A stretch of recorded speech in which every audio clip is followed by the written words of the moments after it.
Greetings all, Shane Bruce with Resto Mod Daisy. Today we've got an interesting topic to talk about.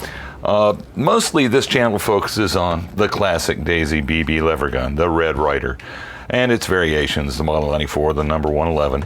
I've spent a lot of time on these guns because they're fairly good sized guns and I like shooting them. That there is a whole world of Daisies that are not as well known as the Red Ryder.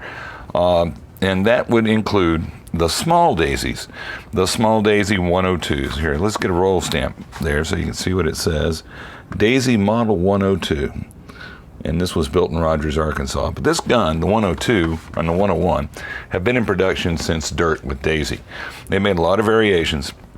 And as you can see from our example that we've laid out here on the counter, the 102s are the receivers are the same. The guts are the same, but the difference in them is the fact that the barrel shroud, let's look down here at this end, the barrel shroud, as you'll see, is shorter. See how much shorter that is? A couple inches shorter. So these were typically marketed as boys' rifles. And in Daisy terminology, that was anybody who was 5 years old up to about 7 to 8. And let's keep in mind now we're talking 1910, 1920, 1930. Folks were not as big back then as they are today. Anyway, Daisy has made as many of these 102s. This is an interesting one here. I'll get a close-up here of the butt. This is the Daisy Model 75 Scout. Let's get that artwork up. See it? See, there he is. He's got his cowboy hat on, got his trusty rifle with him, peering out over the horizon. You know what he's doing? He's scouting. So this is a Daisy Scout. Let's take a look at the roll stamp on that. Now this is an earlier gun, a Plymouth, Michigan gun. But it does have a, looks like a lot number. That might be a patent number. Hard to say. But anyway, an early production gun.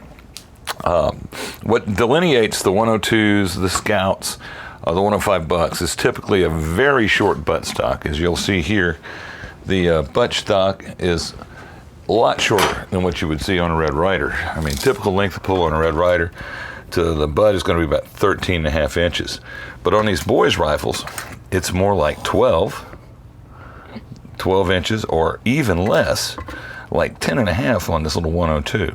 So these bottom two guns were intended for smaller people, younger boys.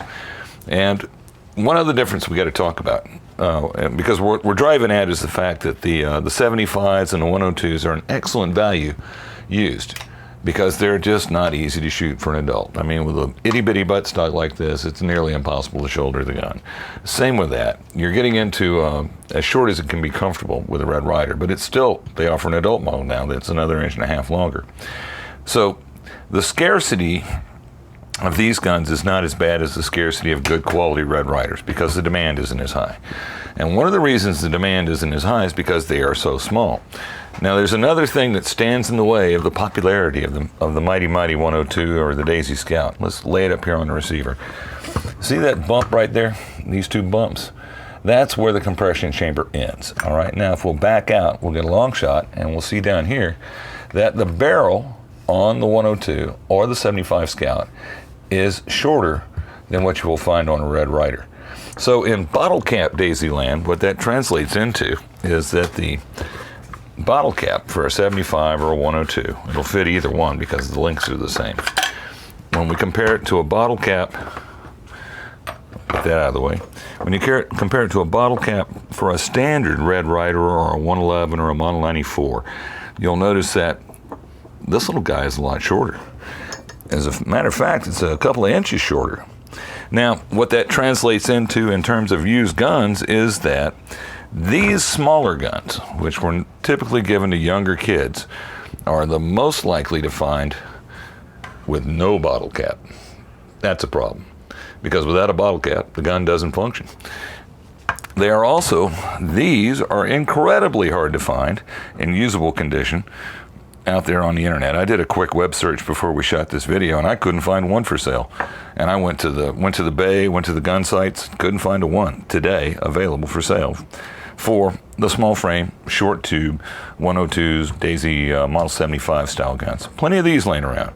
You can always pick those up.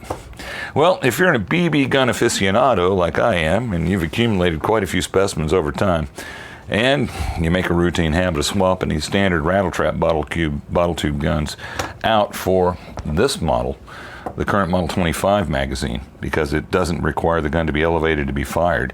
You do wind up, and I have wound up, with a surplus of regular bottle cap daisies, although there are no surpluses at Resto-Mod Daisy. These are all parts and assemblies awaiting future use for when we encounter a gun that doesn't have one at all.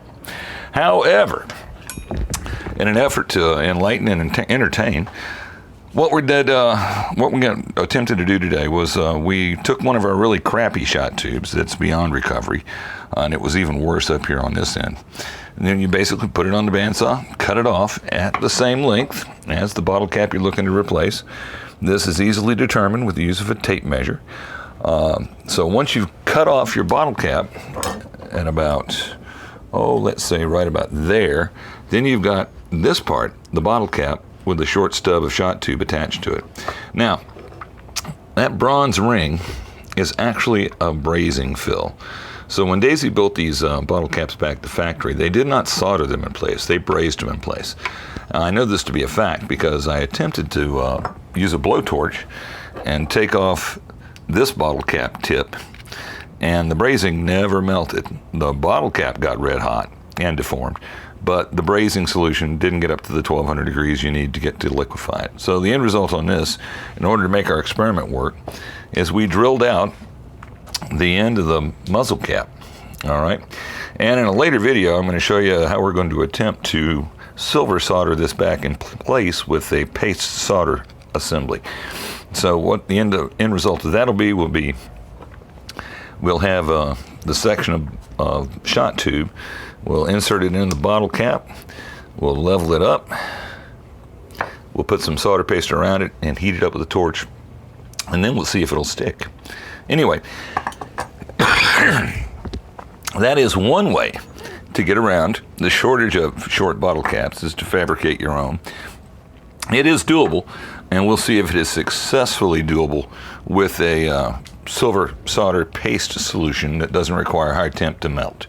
So that's all we've got for you today, kids. One way to capitalize on a surplus of small frame daisies that normally are missing the most important part, the shot tube, by fabricating your very own shot tubes out of other Daisy shot tube assemblies. All right, you might not have all the parts and pieces you need for that, but you know, if you keep buying Daisies, sooner or later, you will have. That's all we've got for you today, kids. This is Shane Bruce with Resto-Mod Daisy, signing off.